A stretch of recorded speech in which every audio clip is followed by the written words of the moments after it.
Assalamualaikum dan salam sejahtera. Saya Jasmine Abu Bakar dan ini Awani Sarawak. Apa kata kita saksikan antara tumpuan Awani Sarawak malam ini. Jambatan Nanga Mujong hubungkan Pekan Kapit ke Baleh.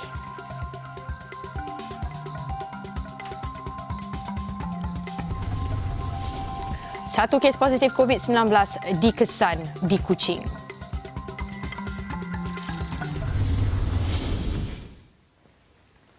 Kapit terkenal dengan tarikannya dari sudut sejarah, warisan dan alam semula jadi. Bagi merancakkan lagi industri pelancongan di daerah ini, Kerajaan Sarawak mengumumkan 2 projek infrastruktur berjumlah RM73 juta.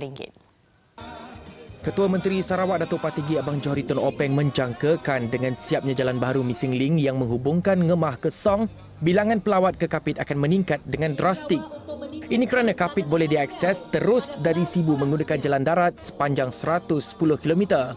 Justru sebuah pasar akan dibina dengan kemudahan yang lebih kondusif bagi menampung kehadiran pengunjung.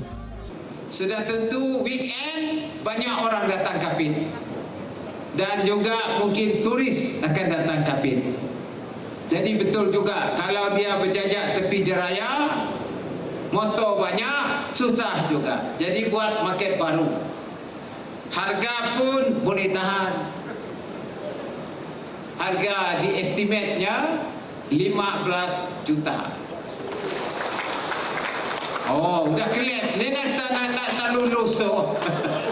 Orang sudah kelep. Okeylah, kita sudah kelep. Lulus saja 15 juta. Selain itu, beliau juga meluluskan projek tapak warisan dan landscape untuk menaik taraf kawasan bersejarah di Kapit seperti Kubu Sylvia. Dan Tan Sri Dato' Ahmad James mau ada warisan. Ini pun boleh tahan juga. Lebih 50 juta. Lebih 50 juta untuk buat satu landscape warisan tapak heritage yang begitu baik. Dato' James dah bisik sama saya. Bolehkah? Bolehkah? Saya cakap dengan James, Petronas sudah bayar kita kasih orang Kapit sekitar 58 juta.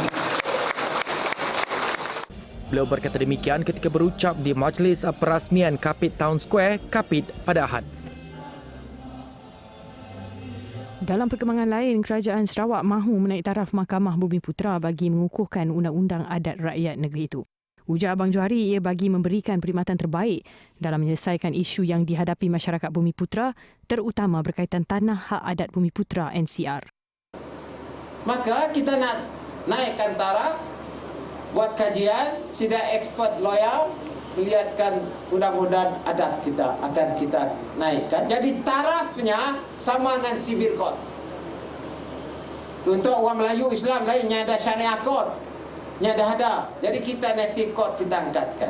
Jadi kalau ada masalah dalam Bumiputera, especially orang Dayak, jadi kita ada native court. Kerajaan boleh masuk campur. Jelasnya perkara ini memerlukan kajian dari pakar. Justru beliau berharap agar undang-undang adat dimasukkan ke dalam silibus universiti tempatan. Dalam fakulti undang-undang, niasa ada yang ngajar undang-undang kita termasuk Malaysian Agreement. Not in the syllabus. Ini hanya tahu. Sebabnya Swinburne University nak mula Faculty of Law. Saya nak minta kerajaan pusat supaya berikan kebenaran Swinburne mempunyai Faculty of Law undang-undang dan dalamnya masuklah syllabus hal undang-undang kita.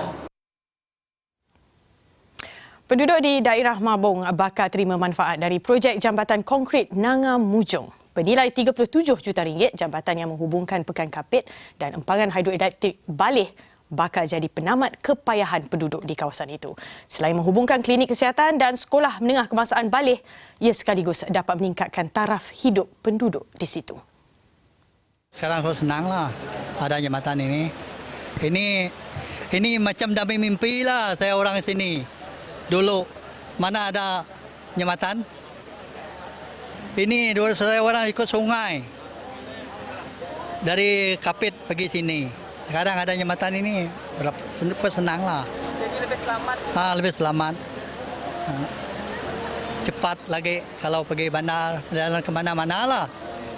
Sekarang saya orang sini ada jauh maju lah dari dulu. Macam saya senanglah ada ini jambatan pergi sekolah, hantar anak pergi sekolah, tidak pakai perahu. Tapi macam saya dekat sini lah ada senanglah untuk jalan pergi pekan, pergi pasar lah. Cabaran dulu banyak tu pakai perahu, air besar susah, ada takut lah. Dari jauh, jambatan Nanga Mujong ini kelihatan megah sekali dengan reka bentuknya yang menyerupai Jambatan Putrajaya. Sudah pasti jambatan sepanjang 174.5 meter merentasi Sungai Rajang ini bakal menjadi mercu tanda yang ikonik di Kapit. Dan apa yang lebih penting, ia menyediakan kemudahan kepada penduduk untuk menjalani kehidupan yang lebih selamat dan mudah. Sementara itu, ujar Ketua Menteri Sarawak Datuk Patinggi Abang Johari Tun Openg, pembangunan sebegitu dapat dicapai atas dasar sokongan dan perpaduan yang diamalkan masyarakat. Kata sepakat antara rakyat dan pemimpin memberi laluan mudah untuk setiap inci pelan pembangunan digerakkan. Dan jambatan itu adalah simbol perpaduan di antara kita. Dan juga saya anggap yang pun cable stay itu sebenarnya untuk support kita pun beri dan juga satu pada ikonik. Getinya rakyat yang menyokong jambatan yang menghubung antara satu sama lain. Ya, simbolnya. Namun Abang Jo tidak menafikan masih ada usaha pihak tidak bertanggungjawab memanipulasi berita mengenai usaha kerajaan negeri untuk membangunkan Kapit. Tegasnya, rakyat mampu menilai sendiri apa yang telah dilaksanakan dan setiap daripadanya adalah demi kepentingan Sarawak secara menyeluruh. Ada Wamadah James, ada malah Papa di situ. Nya saya datang situ, nenya tahu. Munya datang situ, barunya tahu apa di pola. Bisin situ, nya pun si datang. Nenya tahu. Nengar kata apanya orang kepah madah Pak James ada malah Papa, lihatlah apa yang di pola kita untuk Kapit. Beliau berkata demikian ketika berucap di Majlis Lawatan Kerja Jambatan Nanga Mujong di Kapit pada Isnin. Jawatankuasa Pengurusan Bencana Negeri JPBN Sarawak mengumumkan pertambahan satu lagi kes positif COVID-19 di Kesan dan didaftar di Kuching. Menerusi kenyataan dikeluarkan pada Isnin, kes ke-718 melibatkan seorang lelaki warga tempatan yang tiba dari Kuwait. Kes dilapor bekerja di sana dan pulang ke Malaysia melalui lapangan terbang antarabangsa Dubai pada 1 Oktober 2020 dan tiba di lapangan terbang antarabangsa Kuala Lumpur KLIA pada hari sama. Kes kemudian meneruskan perjalanan ke Kuching melalui KLIA 2 pada 11 malam dan dilaporkan sudah menjalani ujian saringan di KLIA dan disahkan negatif COVID-19. Sejurus tiba di lapangan terbang antarabangsa Kuching KIA pada awal pagi 2 Oktober 2020. Kes dimasukkan ke pusat kuarantin hotel untuk menjalani kuarantin wajib selama 14 hari. Bagaimanapun, kes didapati positif COVID-19 pada 4 Oktober 2020 selepas menjalani ujian saringan hari kedua semasa tempoh kuarantin. Majlis Perbandaran Sibu MPS ada peruntukan untuk acara tahunan seperti Festival Kebudayaan Borneo dan sebagainya. Namun disebabkan pandemik COVID-19, acara itu tidak dapat dianjurkan tahun ini. Namun, MPS menggunakan peruntukan ini untuk bekalkan pengimbas suhu inframerah kepada beberapa sekolah di bandar itu. Jelas pengerusi Majlis Perbandaran Sibu, Clarence Ting, RM80,000 digunakan untuk beli pengimbas suhu inframerah sebelum diagihkan ke 20 sekolah menengah di Sibu. We have the money, so I said to them, better we give this to the school. We're paying 80,000, okay? 80,000. Now this is 80,000 is this. We give to 20 secondary school all over the Sibu. Jelasnya lagi, ini secara langsung membantu memudahkan para pelajar dan menjimatkan masa guru di sekolah setiap kali kehadiran mereka di pintu pagar masuk sekolah. Beliau berkata demikian ketika temu bual bersama Astro Awani di Pejabat Majlis Perbandaran Sibu baru-baru ini. Kerajaan Sarawak menerusi Kementerian Utiliti memperkasa industri minyak dan gas di negeri itu termasuk mengadakan kerjasama dengan institusi pengajian tinggi awam. Terbaru, Kementerian bersama Universiti Malaysia Sarawak UNIMAS menganjurkan latihan dan kursus kompetensi berkaitan pengedaran gas selaras dengan Ordinan Gas 2016 dan peraturan gas yang akan diperkenalkan di Sarawak. The main objective for this Memorandum of Understanding between the Ministry of Utilities and UNIMAS is actually for a collaboration, a partnership with them to develop this training syllabus, training itself for the competency of our gas competent person.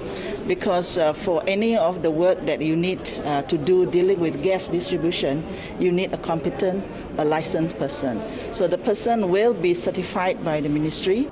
Beliau berkata demikian ketika ditemui pada majlis menandatangani memorandum persefahaman MOU antara Kementerian Utiliti dengan UNIMAS pada Isnin. Antara kursus yang dianjurkan adalah kursus individu bertanggungjawab bagi sesuatu lokasi yang ada pepasangan gas. Selain itu, sijil kompetensi pepasangan gas mereka yang terlibat dalam kerja-kerja pemasangan sistem gas tekanan rendah.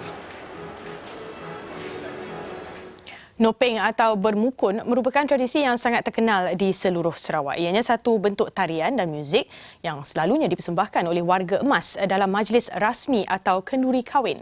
Kali ini di Kuching berbeza. Anak muda berusia belasan tahun mengangkat tradisi itu hingga memenangi pertandingan Nopeng peringkat akhir 2020. Anjuran Majlis Seni Sarawak MSS. Bagi dua anak muda ini, Muhammad Alif Hamizan Ading 14 tahun dan Muhammad Haikal Aiwani 13 tahun, semua ini hasil minat kepada seni warisan itu sendiri. Penguasaan Nopeng bukan mudah, mereka berlatih sekitar 4 jam sehari. Happy, ada gementar sikit lah. Ada menang, ada nombor 2. Dah lama dah ambil belajar sebenarnya. Sejak umur 12. Tidak lah. Nak ada grup saja. Hari-hari dah ada latihan. Dalam sehari tu 3-4 kali latihan.